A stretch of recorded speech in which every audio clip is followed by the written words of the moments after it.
Hello, everyone. I'm Hatty. I'm the Marketing and Education Manager for the British Society of Echocardiography, and I'm joined today by Dr. Shantanu Sengupta, who will be telling us all about his journey in cardiology, what inspired him, as he is the president-elect of the Indian Academy of Echocardiography, and he's going to be joining us at BSEcho 2025 later this year. Dr. Sengupta, is there anything you'd like to add before we get started? Yeah, I think that's pretty good, but that's absolutely fine. Let's get going. I'm excited to be here. Thank you. So first off, could you tell us, please, about your journey in cardiology and what inspired you to specialize in heart failure specifically?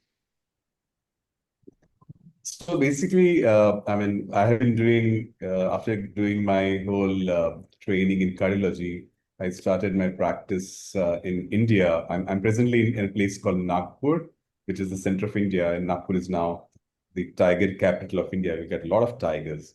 That's different. But I started seeing a lot of patients, and I realized that India basically had lot of metabolic problems, a lot of metabolic syndrome, a lot of obesity, diabetes, hypertension. And I was doing a lot of research.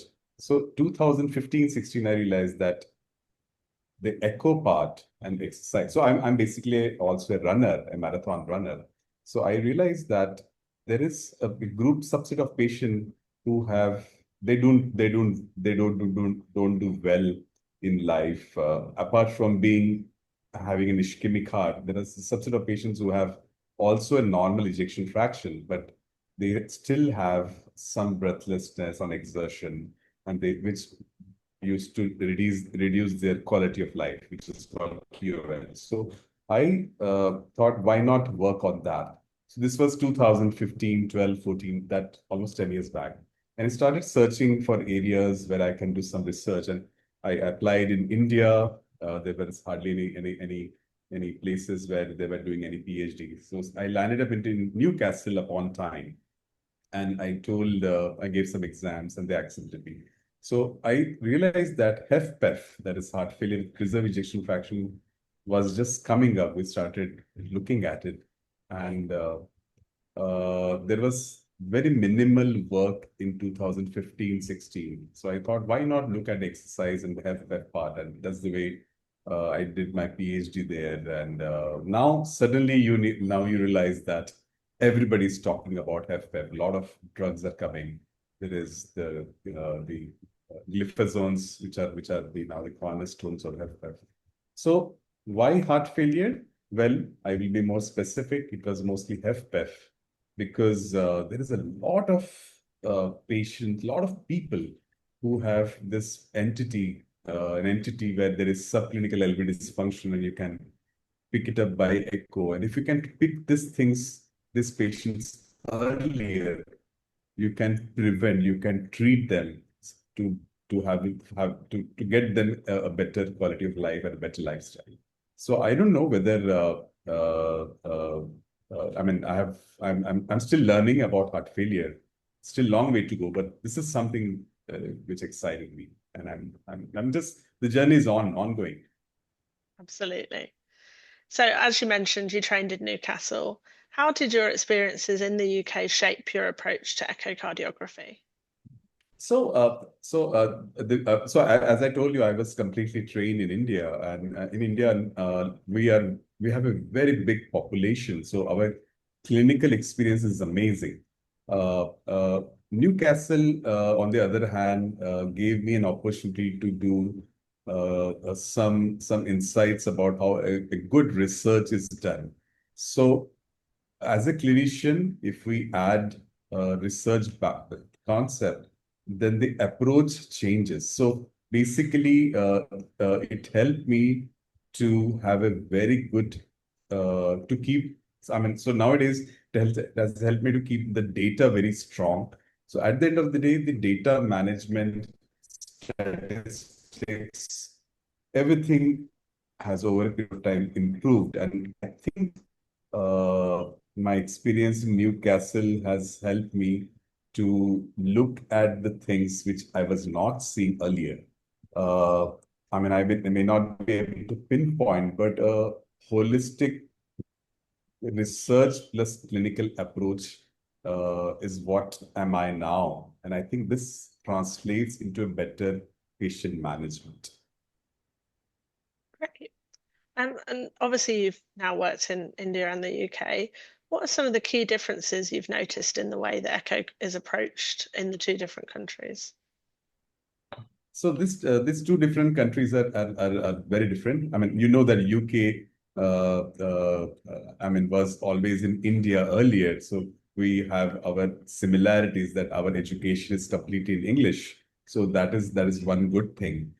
India has got the strength of variety. We have a lot of population, so the clinical basis is amazing. However, Newcastle or UK is more systematic. So there you start understanding that how we approach to a patient, how to approach to a condition, and there are set rule of protocols which you have to go before coming to the next step. So if we combine both of them, as I said, the research part and the clinical part, I think you get the best out of both. So I think it overall translates to a better clinical judgment and a better clinical management of a patient. Fantastic. What are some unique challenges faced by echocardiographers in India, and do you have any ideas on how these can be overcome? The problems which I face in India is basically I mean, as a president I will be doing is a good reporting system which I found that in UK, and I'm sure the British Society of Echo also follows and advocates, is a proper writing report format. So the formatting is very, very optimal there. We have a lot of variability still in, because India is a big country, north, east, west, south. The reporting is not yet uniform. And I think in Indian Academy of Echo, we are trying to do it now. So maybe next year we'll have a good format. Second thing, what we are trying to now implement is that I mean, the challenges we have still is that uh, the machines at many places are not yet updated, because as you know that there are a lot of advances which are happening in this field of echo or ultrasound. Unfortunately, India is still a developing country. What I learned that in Europe and in US and also in UK, once the machine reaches around 5 years and 6 years, the institute ultimately changes it to a new upgrade system. Unfortunately, in India, it doesn't occur. But I think what we are trying to do in our society is that we always now tell that these are the basic minimum requirement the machine should have, like a tissue Doppler. You should have that minimum thing. And of course, if you have strain imaging and other advanced software is always good. So the challenges which automatically becomes a standardized protocol, and also about the software and the hardware which people are using it. Because at the end of the day, everything goes on the cost, understanding that the patients here are not 100% insured. So they have to also, to get an echo, they have to shell money from their own pocket. So this is the problem of a developing country. But I hope over a period of time, the healthcare is improving, and it should get translated into a better and a uniform reporting and a good machine at every place. Thank you. Looking to the future, obviously, with all of those challenges, there come opportunities as well. What do you believe are the most exciting opportunities for Echo in India in the coming years? Yeah, so I think, as I said, that in India is a very big population and very, very different in all the regions. And we have now, we are happy to tell that globally, we have told to the world that the guidelines which come from the US and Europe, or coming from the ASC and EACP, and let me give an example of the chamber guidelines where we were looking at the volumes. This doesn't apply to India now, because Indians have smaller heart. And this was the India study, the INDA study, which we published almost around 3 years back, showing that the demographics are very different. And this has been translated and has been, I mean, it goes to US and Europe, and they are now coming up with the new guidelines where they are telling that the socioeconomic factors, there are socioeconomic changes in every guidelines. So the point which I want to tell you is that one size doesn't fit all. Every region is different. So there is a group of population from the Asia where India is there. There will be changes what we are looking in UK, what we are looking in Europe, and what we're looking in US. So I think over a period of time, we will be more knowledgeable in understanding that this has to be incorporated in our day-to-day practice. And this is a huge, this is an important beginning that we have been able to tell the global population that one size doesn't fit all. And because this gets translated to the pathologies also. That's really interesting. I know we've had lots of discussion around that at the BSE. Obviously, the UK has quite a diverse population, and so we can't just use the one set of data to cover all of those Right. patients. I think to add to it, I'm sure the UK also has a population of India and people coming from India and Pakistan. So if we I mean it's important to understand that the LV volumes and the LA volumes and the sizes should be referred to the Indian community because they have immigrated to that region. So their chamber sizes, their guidelines will be different. So it's very important that to understand this because Indians have normally smaller heart than the Western population. So this is an important thing which is to be acknowledged. Definitely. So obviously you're joining us this year for BSEcho 2025, and we're excited to see you in Bournemouth. What message would you like to leave the audience with at BSEcho 2025? Yeah, so BSc 2025, I'm going to be there for the first time. I've been to UK many times, but I've never been to this Congress. But I could understand that the BSc team headed by the president Dan August, you guys are very welcoming, very hospitable. So I'm excited to be there. I would like to learn from the whole audience. I would also like to share my knowledge, try to learn from the topics. It's a diverse entity, a diverse population, but I hope after coming there, I get to meet some more people so that we can do some good work which can impact the future generation. So that's my aim to understand, come meet people and try to learn from all of you. That's great. Looking back on your career, what do you consider your proudest achievement? My proudest achievement? Well, wow. So, doing a PhD was fun, but let me tell you my proudest achievement. I think everybody can translate. So, I have two sons. And my eldest son, so he just joined the medical school last year. And whenever we have a medical entrance, so in his time, 2.5 million people applied. Oh, So that's a huge number. And he came in India, he was the first oh, in that's whole of India. fantastic. So he joined the best medical college, that is AIMS Delhi. And now I'm known, his name is Shubhan. So I'm known as Shubhan's father.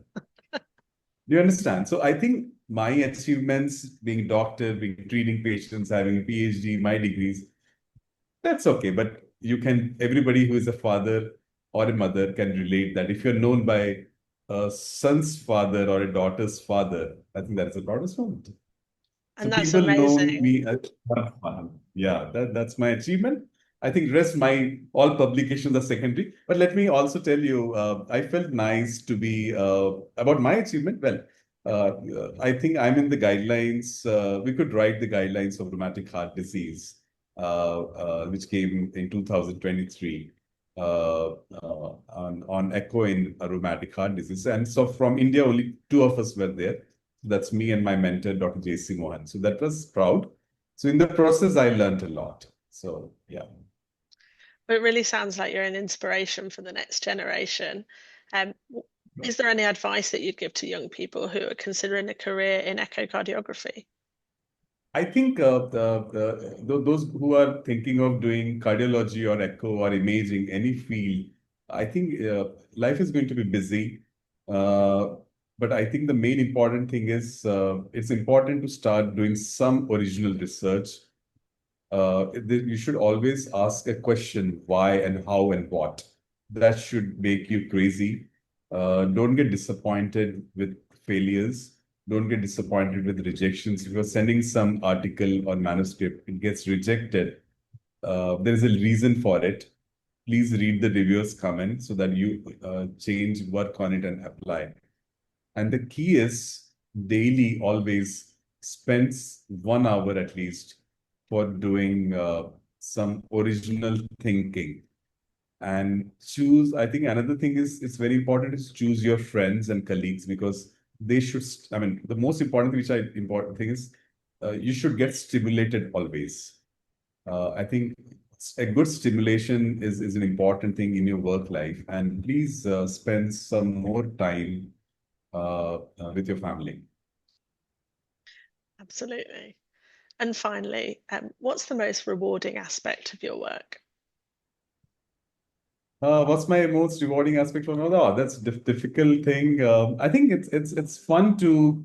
One more important thing about my work is that now I have got a lot of friends globally. So I just try to join the dots. So there are a few people. So okay, let me give you an example. So there's a senior past president of EACVI. His name is Pepe Zamarano, Luis Zamarano. He's a very, very senior person, doing a lot of publication. He called me up one day from Europe and asked me, Shantanu, do you know anybody in Mumbai? I said, what happens? It's a consul journal of I think he's in Brussels, so he's not well. He's in India. Can I connect him to somebody in Bombay? I said, just give me some time. So in 10 minutes, I connected him to somebody, and the problem was solved. So point is, I have got great friends globally in lot many cities, and we can help people. That's the way. So if I'm so happy that I know you. God forbid, there should not be an emergency. But if I call you up and if I ask for some help, you'll be happy to help me. I think the strength of this society is that we connect, we can make an impact, and we can help each other, and we can learn from each other. That's the thing. So the great part about work is knowing people and helping each other. That's really nice to hear. Well, thank you very much for joining me, Dr. Sengupta, and Thank you, pleasure, Hatty. we're Thank you really so much. looking forward to seeing you in October in I'm Bournemouth. I'm going to be there. Thank you so much for having me. Pleasure.